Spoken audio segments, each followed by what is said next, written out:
اب یہ ہو گئے علمی دلائل. پھر اللہ تعالیٰ نے چونکہ نبی کو تو منوانا ہوتا ہے نا, بزرگوں کو تو نہیں منوانا ہوتا, نبی تو دنیا میں ریپریزنٹیٹو ہوتا ہے, تو پھر وہ آیات نازل ہوئی.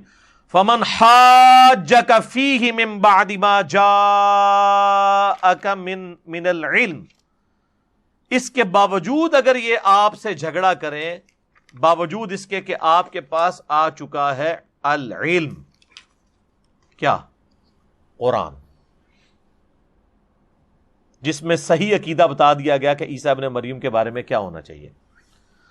فَقُلْ تَعَالَوْا, تو پھر نبی آپ نے ان کو چیلنج کرنا ہے کہ آ جاؤ نا جناب میدان چون.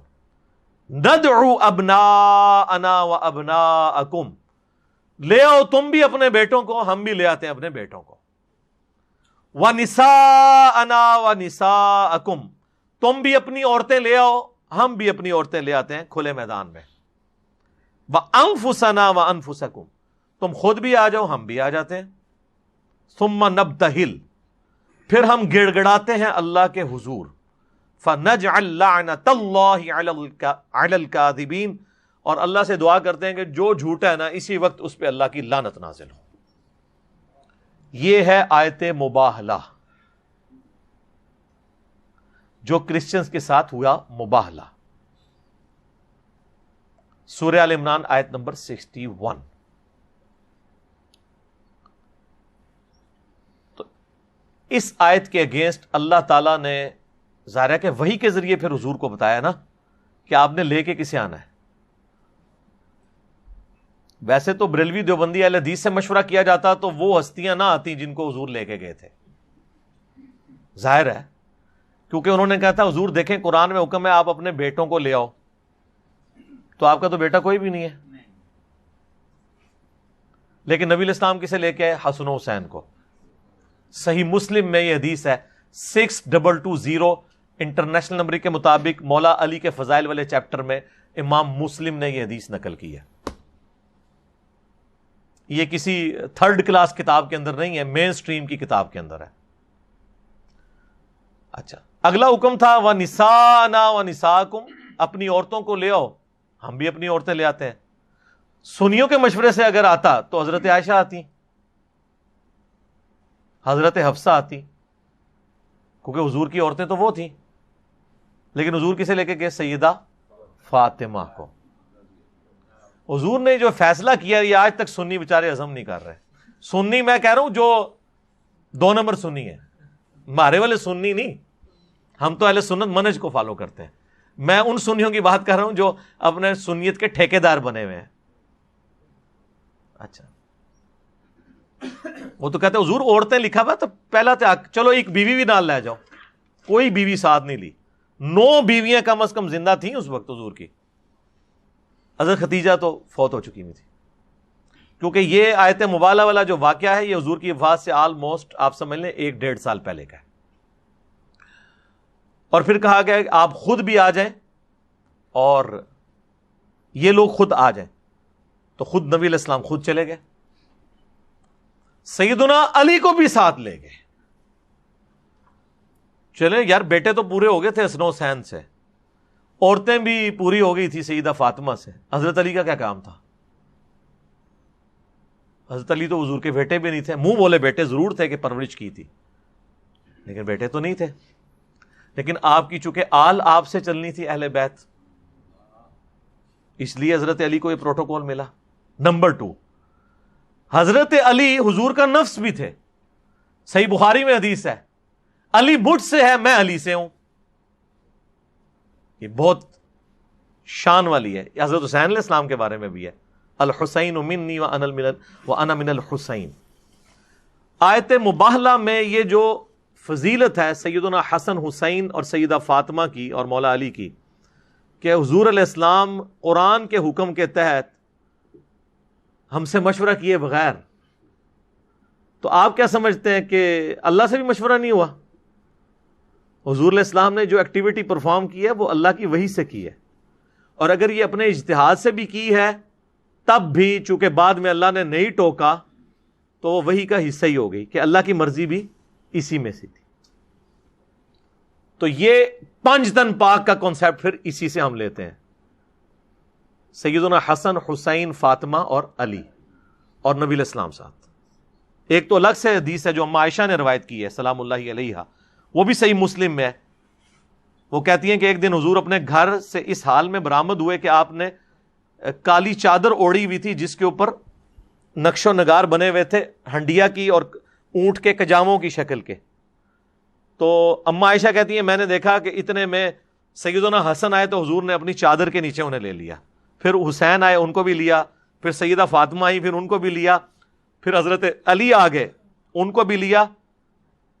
اور سیدہ عائشہ یہ منظر دیکھ رہی ہیں، پوائنٹ ٹو بی نوٹڈ.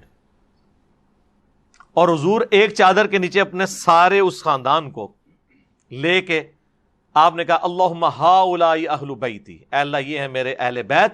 پھر آپ نے آیت تلاوت کی سورہ الاحزاب کی 33، انما یرید اللہ لیذھب عنکم الرجس اہل البیت ویطہرکم تطہیرا. اے نبی کے گھر والوں، اللہ تو چاہتا ہے تم سے ہر طرح کی ناپاکی دور کر دے اور تمہیں خوب صاف ستھرا کر دے. حالانکہ یہ آیت اسپیسیفکلی امہات المومنین کے بارے میں نازل ہوئی تھی، لیکن حضور نے اس آیت میں اہل بیت میں اپنی اولاد کو بھی اور سیدنا علی کو بھی شامل کیا. یہ بھی حدیث صحیح مسلم کے اندر ہے. اور سیدہ عائشہ کا اس حدیث کو روایت کرنا اس بات کا ثبوت ہے کہ وہ اہل بیت سے کوئی بغض نہیں رکھتی تھی، ورنہ تو ایک بند کمرے کا واقعہ تھا، اندر ہی رہ جاتا. لیکن اما عائشہ نے کبھی اہل بیت کی فضیلت نہیں چھپائی. آپ حیران ہوں گے یہ جو فضیلت ہے بخاری مسلم دونوں میں کہ حضور نے ایک کان میں حضرت فاطمہ کے بات کی تو وہ رو پڑی اور ایک بات کی تو ہنس پڑی. روئی تھی کہ خبر دی کہ عنقریب میں دنیا سے جانے والا ہوں، اور ہنسی اس بات پہ کہ میری وفات کے بعد میرے اہل بیت میں سب سے پہلے تم مجھے آ کے ملو گی اور تم اس پہ خوش نہیں ہو کہ جنتی عورتوں کی سردار ہو. یہ حدیث بخاری مسلم دونوں میں. حضور کی وفات کے بعد اما عائشہ نے حضرت فاطمہ سے یہ پوچھا کہ حضور نے اس وقت آپ کے کان میں کیا بات کی تھی، اس حق کے سبب جو میرا تم پر ہے کہ میں تمہاری ماں ہوں، مجھے بتاؤ حضور کا راز. اچھا، حضور علیہ السلام کی زندگی میں اما عائشہ نے بھی نہیں پوچھا، پوچھتی بھی تو حضرت فاطمہ نے بتانا نہیں تھا، کیونکہ حضور نے وہ بات کی ہی کان میں تھی. کان میں بات وہی کی جاتی ہے جو اوپنلی نہیں بتانی ہوتی یا اس کا محل اس وقت نہیں ہوتا. اما عائشہ نے بعد میں پوچھا، لہذا سیدہ فاطمہ کی جو شان ہے نا کہ وہ جنتی عورتوں کی سردار ہیں، اس حدیث کو روایت کیا ہے اما عائشہ نے سلام اللہ علیہا. یہ ہے اصل بات کرنے والی. تو یہ آیت مباہلہ جب نازل ہوئی تو نبی علیہ السلام نے ان ہستیوں کو اپنے ساتھ لیا. یہ اہل بیت کی شان میں ایک بہت بڑی آیت ہے. اس کے اوپر الگ سے میری ویڈیوز ریکارڈڈ ہے، اور ابھی حال ہی میں میری ایک ویڈیو ریکارڈ ہوئی تھی یہ محرم کے اندر. آپ کو پتہ ہے پہلے وہ ایک غالی رافضی نے سیدنا ابو بکر کے اوپر بکواسات کیے تھے، نعوذ باللہ ان کی تکفیر کی تھی. تو اس کے جواب میں نے نہج البلاغہ سے مولا علی کے خطبات میں سیدنا ابو بکر، عمر، عثمان رضی اللہ عنہم اجمعین وعلیہم السلام اجمعین کا دفاع کیا تھا. اور اس کے بعد پھر جب انہوں نے اعلانیہ سب و شتم کیا حضرت معاویہ اور ابو سفیان پہ رضی اللہ عنہما، تو میں نے اس کے رد میں بھی کچھ چیزیں پیش کی تھیں. اور پھر میں نے اس میں شیعہ کی تو جو اصلاح کرنی تھی وہ کی، سنیوں کو بھی بتایا کہ بیسیکلی ممبروں پر صحابہ پہ لعنت کرنے کی بدعت ایجاد ہی آل امیہ کے دور میں ہوئی تھی. اس کانٹیکسٹ میں نے اس حدیث کو بڑی ڈیٹیل سے بیان کیا ہے. یہ حدیث میں نے ویسے ایک ٹکڑا بیان کیا ہے صحیح مسلم سے، تو وہ پوری حدیث جو ہے نا وہ اس چیز اب اس مختصر کلاس میں بیان تو نہیں کر سکتا اس طرح ڈیٹیل کے ساتھ، لیکن چونکہ یہ متقاضی ہے میں اس کو تھوڑا سا بیان کر دیتا ہوں کہ صحیح مسلم میں یہ حدیث ہے 6220 کہ سعد ابن ابی وقاص کو حضرت معاویہ نے بلایا اور ان کو حکم دیا کہ حضرت علی کے اوپر سب و شتم کریں. نعوذ باللہ، سب و شتم یہ کرتے تھے، وہ لعنت بھیجتے تھے. صحیح مسلم میں 6229 نمبر حدیث ہے، وہ کہتے تھے لعن اللہ ابا التراب علی ابن ابی طالب. نعوذ باللہ. تو حضرت سعد ابن ابی وقاص چونکہ بدری صحابی تھے اور انہوں نے حضرت علی کی شانیں دیکھی ہوئی تھی، خود بھی عشرہ مبشرہ تھے، حضور کے ماموں بھی تھے رشتے میں. تو مسلم کے الفاظ ہیں امر معاویہ تو سعدن، معاویہ نے سعد کو حکم دیا اور پھر کہا تمہیں کون سی چیز روکتی ہے کہ تم علی پہ سب نہیں کرتے. وہ کہتے ہیں جی سب کا مطلب تنقید ہے. اچھا جی تو حضرت علی پہ تنقید کرنا ثواب کا کام ہے؟ یہ تقی عثمانی صاحب نے کہانی کرائی. تو میں نے کہا حضرت صاحب آپ حدیث کی کتابیں پڑھیں, سب کا ترجمہ مسلم میں ہوا ہے 6229 لعن اللہ ابا التراب, یہ کہلواتے تھے بنو امیہ. یہاں پہ سب کا ترجمہ یہ وہی ہے جس طرح یہ توفی کا ترجمہ جو ہے وہ اپنی مرضی سے لیتے ہیں. وہ توفی کا ترجمہ خود بتائے گا کہ میں اس جگہ پہ نیند کے لیے آیا ہوں, یا پوری توفی کے لیے آیا ہوں, یا موت کے لیے آیا ہوں. تو سب کا ترجمہ اس میں موجود ہے. تو حضرت سعد ابن ابی وقاص نے کہا میں کبھی بھی علی پر سب نہیں کروں گا ان باتوں کے سبب جو میں نے رسول اللہ سے ان کی شان میں سنی ہیں, اور 3 باتیں ایسی ہیں کہ مجھے تو ایک بھی مل جائے تو میرے لیے سرخ اونٹوں سے بہتر ہے. سرخ اونٹ آپ سمجھ لیں آج کے دور میں جو مہنگی, آپ سمجھ لیں مرسیڈیز گاڑی, سرخ اونٹ مہنگا ترین اونٹ ہوتا تھا. یہ وہ شخص کہہ رہے جو خود اشرا مبشرہ ہے, جس کے بارے میں مولا علی روایت کرتے ہیں بخاری مسلم دونوں میں کہ میں نے ایک شخص کے بارے میں سنا ہے حضور علیہ السلام کی زبان سے کہ میرے ماں باپ تیرے پہ قربان, احد کے موقع پر 7 تیر چلا, تجھ پہ میرے ماں باپ قربان. سر یہ فضیلت کو چھوٹی ہے؟ تو مولا علی کہتے ہیں یہ سعد بن مالک نام ہے سعد ابن ابی وقاص کا, یہ دونوں ایک ہی صحابی کے نام ہے. مالک چونکہ کنیت تھی ان کے باپ کی ابی وقاص, تو کہتے ہیں میں نے سعد ابن مالک یعنی سعد ابن ابی وقاص کے لیے خود رسول اللہ سے سنا, اور مولا علی بیان کر رہے ہیں کہ میرے ماں باپ قربان, تو تیر چلا. اور وہ سعد جس پہ حضور اپنے ماں باپ کو جمع کر رہے ہیں, وہ کہہ رہے ہیں مجھے تو علی والی ایک فضیلت مل جائے نا تو میرے لیے تو اس سے بڑی کوئی چیز ہی نہیں ہے. اور انہوں نے کہا 3 فضیلتیں تو میں ابھی تجھے بیان کرتا ہوں یہاں پہ. لہذا مخالفین اہل بیت کے سامنے حضرت علی کی تعریف بیان کرنا یہ حضرت سعد کی سنت ہے. ٹھیک ہے جی. تو یہ کہنا کہ یہ باتیں کرنی نہیں چاہیے, وہ اپنے دماغ کا علاج کروائیں. ہم تو سعد ابن ابی وقاص کی سنت پہ. سعد نے کہا کہ سن معاویہ, پہلی فضیلت غزوہ تبوک کے موقع پر پہلا موقع تھا کہ حضور علیہ السلام اپنے ساتھ مولا علی کو نہیں لے کے گئے. باقی ہر جنگ میں حضرت علی ساتھ ہوتے تھے, جھنڈا آگے اٹھاتے تھے. تو حضرت علی نے رونا شروع کر دیا کہ یا رسول اللہ میں آپ کے بغیر. تو کہا تو اس پہ خوش نہیں ہے, تیری میرے ساتھ وہی نسبت ہے جو ہارون کی موسیٰ کے ساتھ. جب موسیٰ کوہ طور پہ گئے تھے ہارون کو اپنا خلیفہ چھوڑ کے گئے تھے پیچھے, تو میں عورتوں اور بچوں پر اور جو مریض ہیں یا بوڑھے ہیں ان پر اپنا نائب تجھے چھوڑ کے جا رہا ہوں. اس سے جو شیعہ نے وہ خلافت ثابت کی بلا فصل وہ باطل عقیدہ ہے ان کا. یہ کچھ اور چیز ہے, وہ اور چیز ہے. تو حضرت علی کو تسلی ہو گئی. اب یہ بہت بڑی فضیلت تھی, لیکن ساتھ ہی حضور نے کہا مگر میرے بعد کوئی نبی نہیں ہے. ہارون تو نبی تھا لیکن تم نبی نہیں ہو, بہرحال میرے لیے تم خلیفہ ہو جیسا کہ ہارون موسیٰ کے لیے تھے. معاویہ دوسری فضیلت سن. خیبر کے موقع پر حضور نے فرمایا تھا کہ میں کل اس شخص کے ہاتھ میں جھنڈا دوں گا جو اللہ اور اس کے رسول سے محبت کرتا ہے اور اللہ اور اس کا رسول اس سے محبت کرتے ہیں. ہم پوری رات اس شوق میں سوئے نہیں کہ یہ شخص کون ہوگا. ہر ایک کو امید تھی کہ شاید میری لاٹری نکل آئے. صبح مولا علی کو بلا کے حضور نے جھنڈا دیا, ان کی آنکھوں میں آشوب چشم تھا, اپنا مبارک لعاب ان کی آنکھوں میں لگایا, ان کو شفا ہو گئی, اللہ نے فتح دی. اور مسلم شریف میں تو 2 حدیثیں آگے 6222 ہے. ابو ہریرہ کہتے ہیں رضی اللہ تعالیٰ عنہ کہ حضرت عمر مجھے کہا کرتے تھے مجھے پوری زندگی کبھی خواہش نہیں ہوئی کہ مجھے کوئی منصب ملے, صرف خیبر کے موقع پر میں بھی چاہتا تھا کہ جھنڈا مجھے مل جائے کیونکہ فضیلت بہت بڑی تھی, لیکن اللہ نے یہ فضیلت علی کے لیے لکھ دی. یہ صحیح حدیث ہے مسلم میں, لیکن یہ آپ کو کبھی نہیں بیان کی گئی.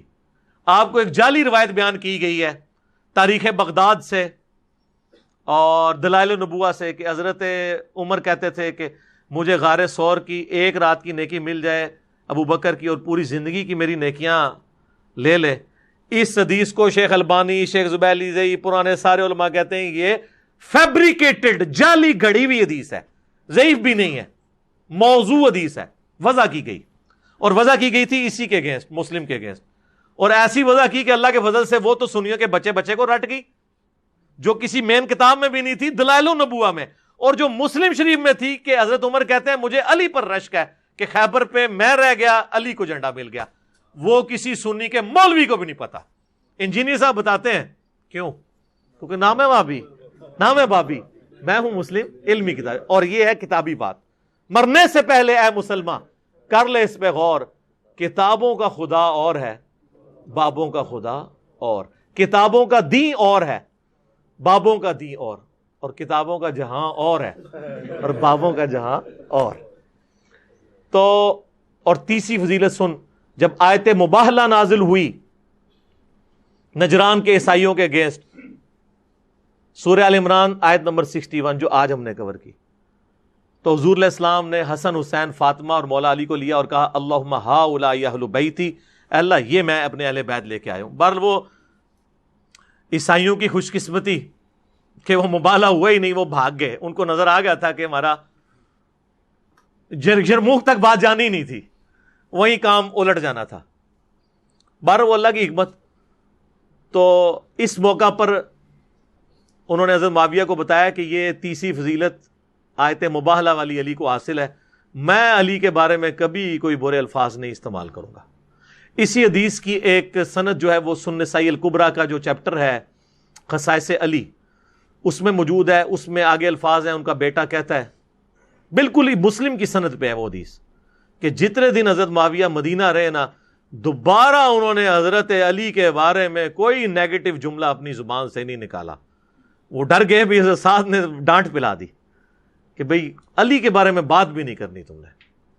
حتیٰ کہ اسی سنن نسائی الکبریٰ میں موجود ہے، سعد ابن ابی وقاص کہتے ہیں کہ اگر یہ لوگ بنو امیہ کے لوگ میرے سر پہ آرا رکھ دیں میری مانگ کے درمیان یوں، اور مجھے کہیں کہ آرا چل جائے گا، علی کو برا کہو، تو میں علی کو کبھی برا نہیں کہوں گا، جو کچھ میں نے علی کی شان پہ حضور سے سن رکھا ہے۔